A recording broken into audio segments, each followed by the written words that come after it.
Even children are subject to injustice at the hands of the American judicial system. We're demanding justice for the Gaston Six. It's the actual court document.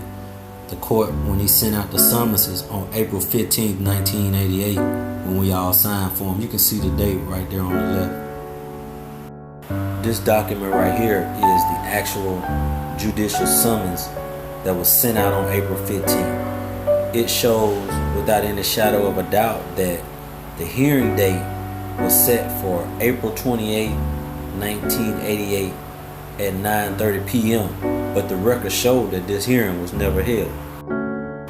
This document right here proves that no transfer hearing was ever held, and that instead, when the prosecutor filed a motion to transfer on April 27th, the judge granted it the same day that it was filed. There was never an opportunity for a hearing. You can see where it says probable cause found and motion of the DA granted by Judge Robert E. Lewis. The fact that what they was doing is illegal is real clear though, because the law says that the court shall conduct a hearing on all motions before a child can be transferred to adult court.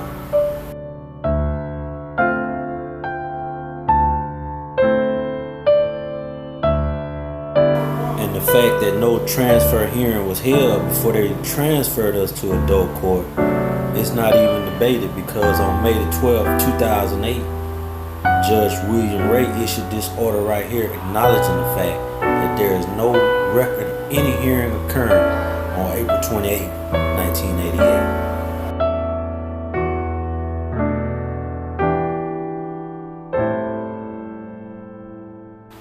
So when we discovered that we were never actually transferred from juvenile court, and that everything that took place in adult court was illegal and void, we started filing petitions requesting that they vacate these records of conviction.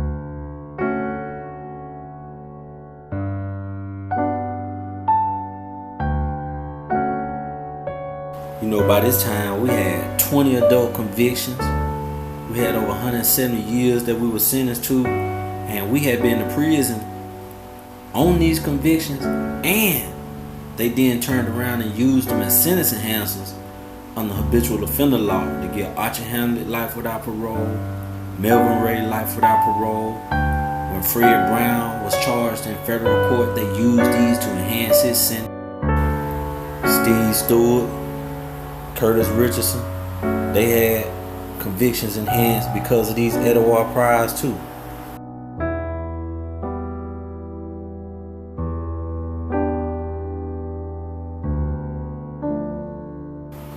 When the petition was filed in Edouard County asking the court to vacate all these prior felony convictions, instead of giving us the relief that we was entitled to, basically the judge tried to change the law right there on the spot.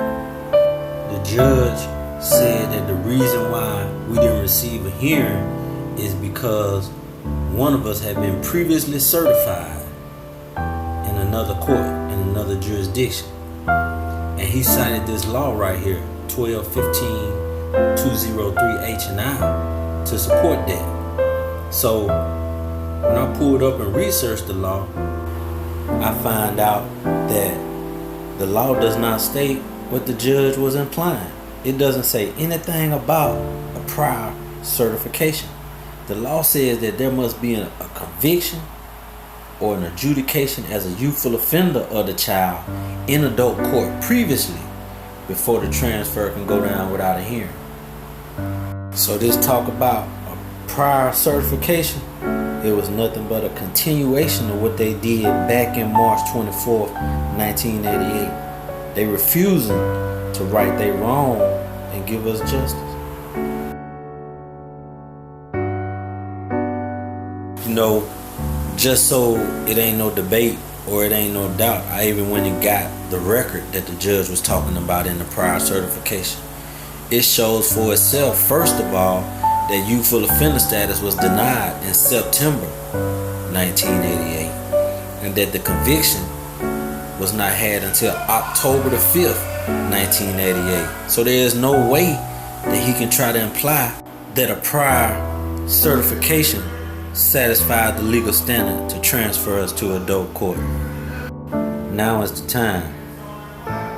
Justice is long overdue. Stand with us. Help lift our voice and make this demand for justice for the Gaston Six.